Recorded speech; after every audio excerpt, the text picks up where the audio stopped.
The Warriors finally got a dub after holding Phoenix to an 18-point fourth quarter that helped secure them a much-needed 109-105 victory, snapping a losing streak that saw them drop 12 of their last 15 games. Damn, bro. From starting the season 12-3 to 16-15, 31 games into the season, it's been a disaster stretch for the Warriors. And probably the only positive for the past few weeks is that we got this insane Steph highlight. I've never seen something like this before. You got Steph behind the back through multiple defenders to put up this halftime trick shot at the buzzer. That was filthy. Yo, this shot was so cold, even KD had to acknowledge Steph before he left to the locker room. KD's a fan of the game. That's respect right there. But anyways, man, this was a game they had to have. Shout out to Jonathan Kuminga with a 34-point night to lead the way. That makes it back-to-back 34-point games for Jonathan Kuminga. Over his last 2 games, Kuminga's averaging 34 points, 9.5 rebounds, and 4 assists. He's really starting to hit his stride, and it seems like Golden State's making more of a concerted effort to feature him more in the offense. Let's hear what Kerr had to say post-game about Kuminga's play. I just think he's turning a corner. I just think, he's seeing the pictures well. He made a play late in the game where he swung the ball to Draymond, immediately pinned in for Steph. And Steph got a 3. He didn't make it, but that's the play where you have to recognize Steph's your teammate. You see he's cutting through the lane, swing the ball and go set a screen for him. And those are the type of plays that if he makes and he's doing what he's doing, getting downhill, getting fouled, getting to the rim. Now the mix, the blend of Steph, Draymond, JK, now it starts to really get powerful, and I'm so impressed with JK. It just feels like he's turning a corner and played so hard last night and again tonight. It was fantastic, man. This is exactly what we're looking for, and it's fun to see him deliver. So there's this constant push and pull with Kuminga and Steve Kerr about what's a good shot and what's a bad shot. JK loves getting to his mid-range shot, but Steve Kerr's not a fan of it, especially with Steph Curry on the court, which is understandable. But I don't think brainwashing Kuminga into purging his mid-range from his game is a good idea. For instance, there was a play against the Clippers last game where Kuminga had a wide-open 11-foot mid-range shot. Under any other circumstance, for any other team, that's probably a good shot. But JK was so terrified of taking a quote-unquote bad shot that he passed it up. The ball eventually rotated around and led to a Dennis Schroder 3-pointer on a night where he was cold. He missed it. So JK passed up a quote-unquote bad shot for Golden State to end up with an even worse shot. In my opinion, there's just some instances where you gotta take the mid-range, especially in a game where Steph Curry isn't even playing in. Steph was resting against the Clippers, which makes Kuminga probably the most talented offensive player on the team. Yes, you want Kuminga getting downhill and towards the rim as often as possible, but there are some instances where a mid-range could be a great counter when the defense is expecting the offensive player to go downhill every time. All I'm saying is I don't want to see Kuminga completely eliminate the mid-range shot. Should he tone it down in favor of getting to the rim more often? Yes, but he shouldn't completely eliminate it from his game. Here's more of Steve Kerr on Kuminga.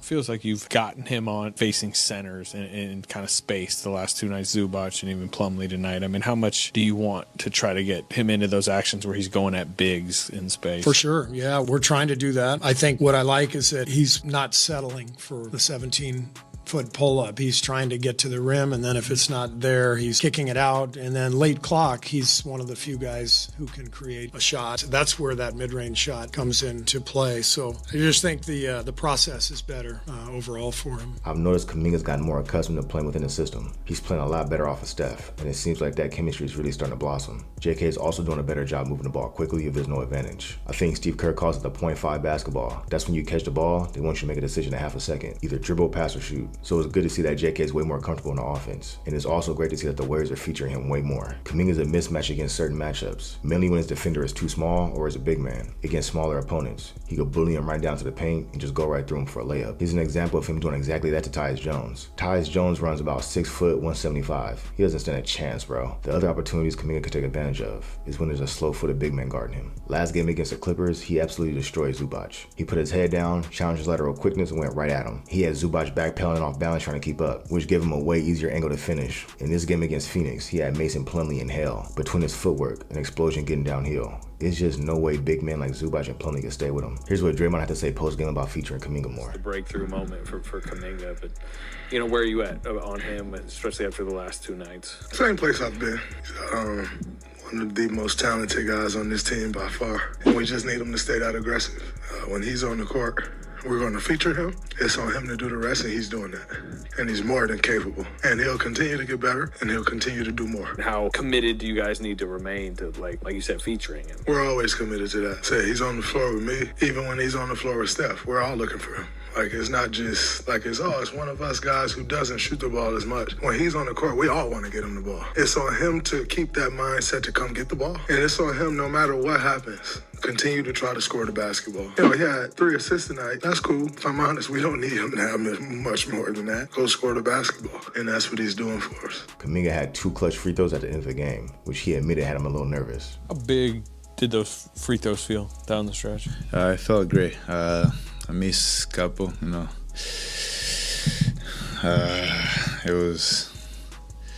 I was nervous a little bit. I ain't gonna lie, you know. I never been in that situation where I gotta go to the free throw and everybody's quiet and I gotta make those free throws, you know.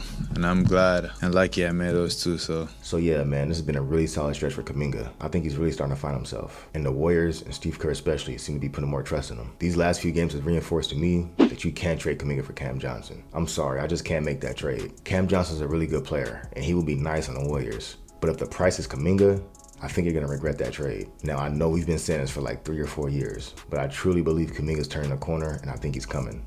Pause. Back-to-back effortless 30-point games off the bench. And he's only really just starting to get featured. The main reason I wouldn't make that trade is because there's nobody on the Warriors that can get downhill like Kuminga. Nobody can apply rim pressure like Kuminga. He brings something unique that the Warriors just can't replace. Now, Cam Johnson shooting from the forward position would be really nice, but when shit hits the fan and shots aren't going down as a team, and you need somebody to get downhill, if you don't got Kuminga, who's it gonna be? Steph's 37, and he's not quite the player he was a few years ago. He can't consistently give you what he used to offensively. You got Wiggins who can do that sometimes, but he doesn't have that consistent mindset of just getting downhill every play. JK's the only one on the roster with that downhill scoring mentality, with the athleticism and size to match. I just think if you're trading Kuminga, you better get a star back in return. And Cam Johnson, to me, is just not enough of an upgrade, if at all. So if I'm Mike Dunleavy, I'm trying to get Cam Johnson without giving up Kuminga. And if the Nets stance is Kuminga or nothing, then I'm not making that trade. I'd much rather keep Kuminga and trade for Vucevic to maximize Kuminga's game. If you put Nikola Vucevic, a legit stretch 5 next to Kuminga's offensive game would probably go up an entire tier. Think about it, Kuminga's doing what he's doing with no spacing. Can you imagine if the Warriors had a legit stretch 5, pulling the opposing center out of the paint? The open passing lanes Kuminga can attack. It would be nasty, bro. If the Warriors trade for Vucevic,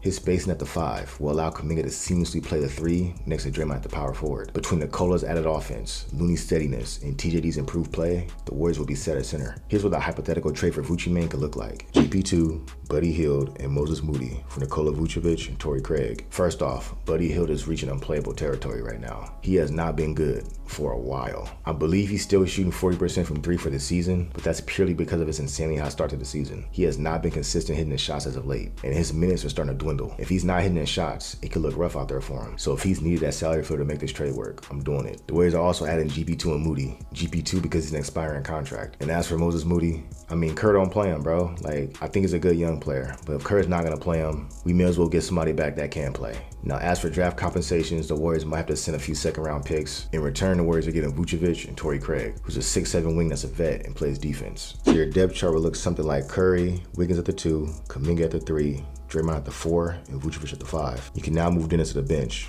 You got Pods, Torrey Craig, Kyle Anderson, and TJD as their second unit, with Lindy Waters and Kevon Looney in the mix. That's still very solid depth, and you address a huge need with Vucevic's front court spacing. Now you lose GP2's defense, but between Dennis Schroder and Torrey Craig, you can minimize that loss of defense to an extent. In TJD's 11.5 opening minute stint against Phoenix, he had 9 points, 4 rebounds, 2 assists, and 3 blocks. All 3 blocks were huge, including destroying KD on 1. His activity level since getting inserted back into the starting lineup has been impressive. He's way more active on the boards. He's playing with a lot more physicality, he's blocking more shots, he's playing with that dog in him for sure. In their game against the Lakers a few games ago, he was matched up against AD. AD only played 7.5 minutes before he got injured, but in those 7 minutes, TJD held his own. AD went at him 2 or 3 times, and TJD wasn't having it, bro. He stood his ground, played physical, and got the stops. What's different? What's clicked for him? You know, it's his second year, so he's figuring out the league. He's understanding angles and, you know, defensively what he needs to do, where he needs to be, rebounding better, 4 block shots tonight. The biggest thing is on offense, you know, just his threat as a dive man to the rim, lob threat, it opens up the offense too.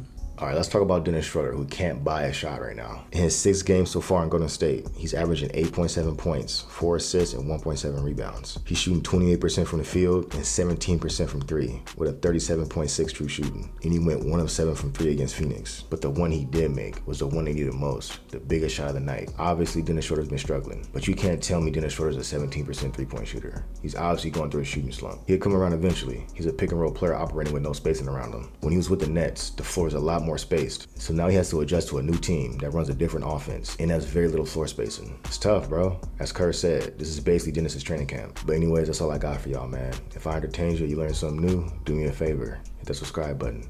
Also, join the membership if you want to support the channel. And if you want, follow me on Instagram. I'll holler at you on the next one. Peace.